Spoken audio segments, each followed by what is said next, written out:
Now, after you have analyzed the piece and you know the melodic development, you understand the harmonic structure, you understand the formal structure, you looked at all the nuances and you can explain yourself why they're there, and you notice some patterns in the piece and noted them for yourself. Now you can take the actual first step in active memorization. Now what you need to do is to divide the piece into larger sections. It could be from 3 to 10. It depends on the length of your piece. It can vary. And within those sections you outline for yourself, apply those steps 1 through 5 that we discussed earlier in more detail. And after you've done that and you really understand everything about that section, you separate it into smaller fragments, usually about a phrase long. It could be a 4-measure phrase, an 8-measure phrase. And then you start memorizing. First, you need to start understanding each hand separately. Try to first memorize the right hand and then the left hand, or whichever way works for you, so you can confidently know each hand by itself. Then try connecting. Again, looking at score, try to connect the hands and understand the vertical relationship. What happens between them and why it happens. Meaning harmonically, what happens on top of the left hand, how does the right hand behave, and things like that. Analyze and think logically with your head. Explain to yourself each move, what's happening after and why. Does it make sense to you? If it doesn't, take a minute, look at it again, and make sure you understand before you proceed. Tip number 2 here. Commonly overlooked thing when we look at the text, musical text, is rests versus holding a note. For example, a half note and a quarter note followed by a quarter rest is not the same thing. And in order to memorize which one is it, you need to, again, conceptually understand and explain to yourself why that rest is there. If you're not persuaded, try to go in the head of composer and think, okay, why did I put the rest here? Oh, it's because of this. Whatever explanation you give to yourself, as long as it's valid to you, that's all that matters. That means you're going to remember there is a rest, not a holding note. And these things have to be really adhered to from the beginning, because later on, if you memorize it as a half note and it's actually a quarter note and followed by a rest, it's going to be difficult to change. So pay attention to that. Step number 3. After you think you have memorized a fragment, check yourself. Play through it consistently 3 times, sometimes more. How do I know when I confidently can play? Is when I play, I anticipate each musical event that's about to happen with each hand. I know exactly what I'm about to play next. I don't rely on that muscle memory. If it's 3 times, it's good. You 3 times do that, perfect. If for some people 3 times is not enough, you feel you're not confident, do it a couple more times. And after you do this, say, okay, I have memorized this, today I can play through. Step number 4. Now, you have to repeat the fragment that you think you have memorized yesterday and check yourself. Is it still there? So one thing is to memorize it and right away play it, sure. And another thing is a retention. How much of it can you retain? It depends on the person, absolutely differently. And now is your time to find out. So you play and you see, okay, I almost got this, but this part was wrong and I forgot. If you forgot, don't rely on muscle memory. Look at the text and remember that's what, okay, now you played that particular turn or whatever it was 3 times, 4 times, 5 times, then you connect again. After you've connected confidently, again, do the same thing, play 3 or 5 times. You got it? Okay, move on to the next segment. I recommend not to overload yourself, your memory, on one day by trying to memorize too much. I personally stay within the range of, depending on, of course, some music is easier to memorize if it's a lot of pattern and sequencing, somewhere between half page and a page or something like that. It's better if you memorize the 4 measures really in a solid way, and next day you repeat that, you retain it, rather than you are trying to memorize the whole page and everywhere you're not confident, you make a mistake and you're confused. What you should though be able to remember after the first analytical session that I mentioned earlier is the overall movement of the piece. What's the first key? What's the key in the end? What's the harmonic progression? And is it tonic, dominant, tonic? Is it sister key or things like that for yourself.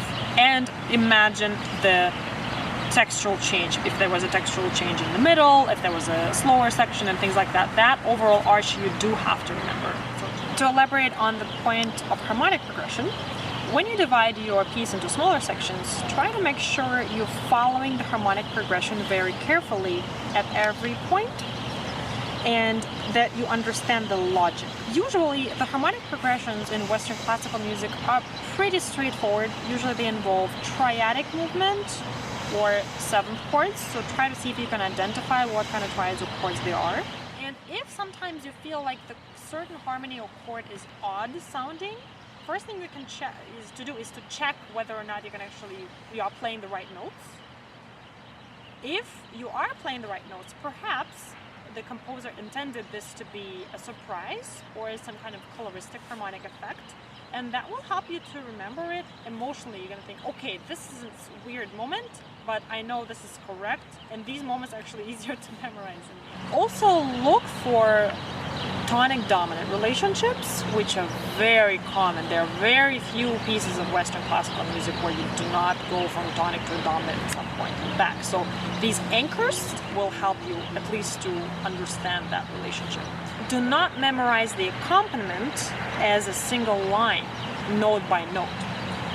If it's something like Alberti bass, C, G, E, G, C, G, oftentimes in classical sonata forms, try to think of it as an integrated harmony, as a chord, even though it can be split into 5 or 4 consequent notes. It doesn't matter. Think of it as a whole. That will make it easier to memorize. You don't have to memorize 5 notes, you have to memorize 1 chord, right? Look for patterns and sequences in harmonic progressions. It could be anywhere from 2 chords that are being transposed from one key to the next. Let's say it could be moving from 5 to 6, or from 1 to 7, or 7 to 1. Or it could be longer harmonic progressions. It could be 7 to 8 chords in a row, but it's the same sequence that's being moved, maybe 1 step down, or things like that, or to a different key. Just to elaborate quickly about pattern finding and deviations from pattern. What kind of pattern can we find? For example, in the accompaniment figure, check if it's a consistent pattern, where it changes and why. Can you somehow imprint it in your memory by associating it with what happens in the right hand at the time, or emotionally somehow, oh, this beautiful leap, and therefore we change the accompaniment a little bit. So that way, when you can explain it to yourself, you will remember better, because oftentimes those kind of little changes are overlooked because it's easy to just keep going in the same pattern, but it's something slightly different. Here is my own advice, what helps me. Try to play for about a week. All those segments are memorized every day, and check yourself, and check for those vulnerable spots, correct them, and then combine with the previous spot and so on. But after about a week, what I do, I take a couple days break and see if without repetition I can still retain. That's a different type of memory that we're engaging, because playing every day first creates consistency and it's easier for us. But how much do we actually remember if we stop playing for a couple of days and then come back? That you can check yourself again. Sometimes what I do, I play in the morning and then I play the same segment some hours later at night before bed. Some people actually say that playing right before going to sleep is the most effective, meaning not playing, but trying to memorize something before going to sleep. Why? Because during the sleep, you solidify those connections in your brain that happen, and if you memorize something right before going to bed, it's best. Other useful tips on how to check whether your memorization process was effective. One thing, I call it playing with gaps, is where you, let's say you play 4 measures and then you skip the next 4 measures and then you play after. And it doesn't have to be 4 measures, it's more of what makes structural sense. You can skip a phrase, you can skip a sentence, musical sentence, things like that to check. Another thing is being able to start from various points, from practically anywhere. Not, of course, not mid-phrase, but maybe a pickup point, or again a structural arrival that makes sense. A good thing to check yourself is to play similar spots from different sections of the piece. Let's say you have something in the in the exposition section, and then similar place in the recapitulation in a different key. Play those next to each other out of their regular context. Check yourself. When you're playing, at any point you should be able to tell where you are in the piece structurally and where you are in the piece tonally. Are you in the home key? Are you in the subdominant? In the dominant? Where are you going? What happened before? What happens after? So you are connecting that as a whole. It makes musical sense to you as a structure. Another useful thing, isolate cadential points.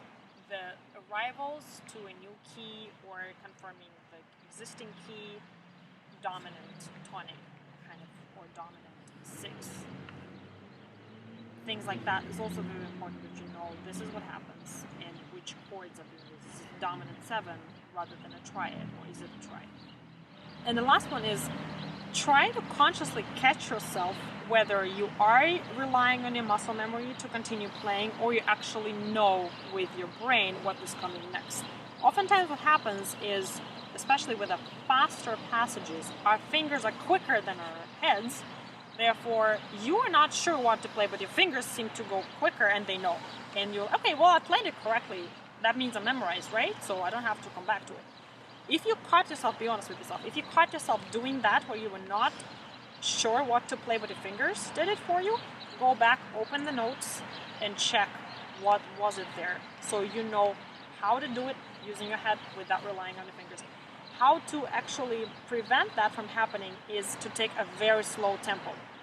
It's a funny thing, you can check your memory for a faster piece like an etude if you can play it very, very slowly all the way through. Then you know you can do it, because then you can't rely on muscle memory because your muscles are confused why is it so slow. So that's a good trick to know. And the last few tips. Memorizing long passages that look scary. Usually they have a pattern that repeats. So understanding which fragment is being repeated, so let's say it has 25 notes, but it's actually 5 notes being repeated 5 times from a different key, right? Things like that. Another tip, look for left hand and right hand interactions vertically, and especially when the harmonic change happens. For example, what is happening in the right hand that triggers that harmonic change? Maybe that melodic note doesn't go with the previous harmony. It just seems to be strange sounding. If that wasn't the change of harmony, that would be weird. Therefore, we change the harmony because they have to agree, right, and the left hand. If there are similar fragments in different sections of the piece, I recommend memorizing those in one sitting. Let's say you have this pattern in C major in the beginning, and then at the end you have the same pattern in F major. Therefore, you're going to memorize the first one and then memorize the other one side by side, so you know the differences, so you don't accidentally go to the other one when you need to go to the first one. Because oftentimes, especially if it's a longer piece with a lot of repeats, we would get confused. Oh, which one am I playing? Am I playing this one now or the other version now? So when you learn them side by side, you explain to yourself why this one is here, it belongs to this context, and the other one is there because it makes sense there. And flipping them would not make any sense. A little side note, personal. Why am I so interested in the topic of memorization music, and why am I advocating for this conceptual approach? It has to do with my own experience. As a child and as a teenager, I had a few pretty big memory lapses on stage, which affected my performance abilities pretty negatively and generally affected my confidence as a performer and as a musician.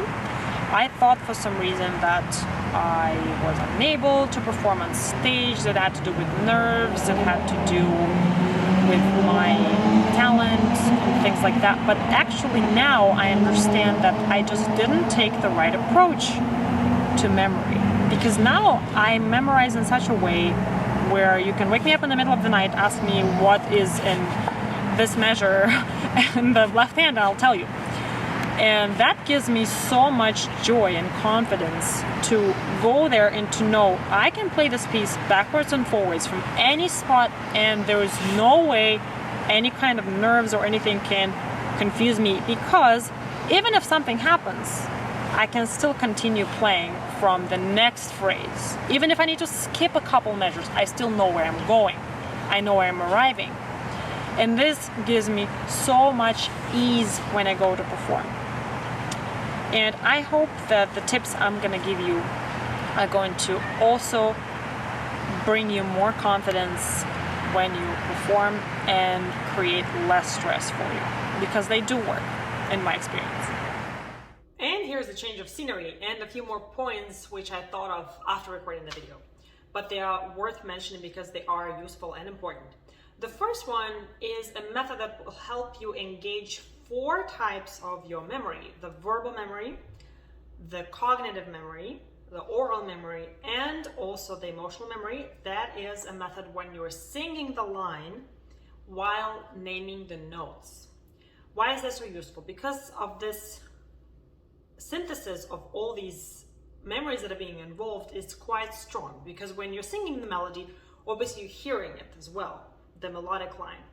Then, of course, you can't sing the harmony unless you're doing it do, do, ti, do, something like this, right? But it's only one, we can only sing one note at a time, so that makes sense, more sense with using when referring to melody.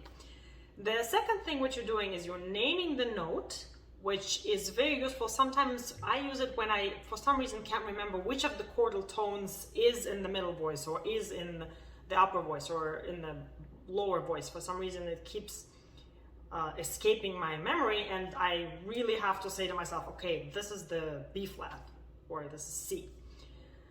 So in this case, you're engaging both your verbal memory when you're uttering that syllable and your cognitive memory, because the syllable, that note, means something in the context that you know what is followed by and everything else.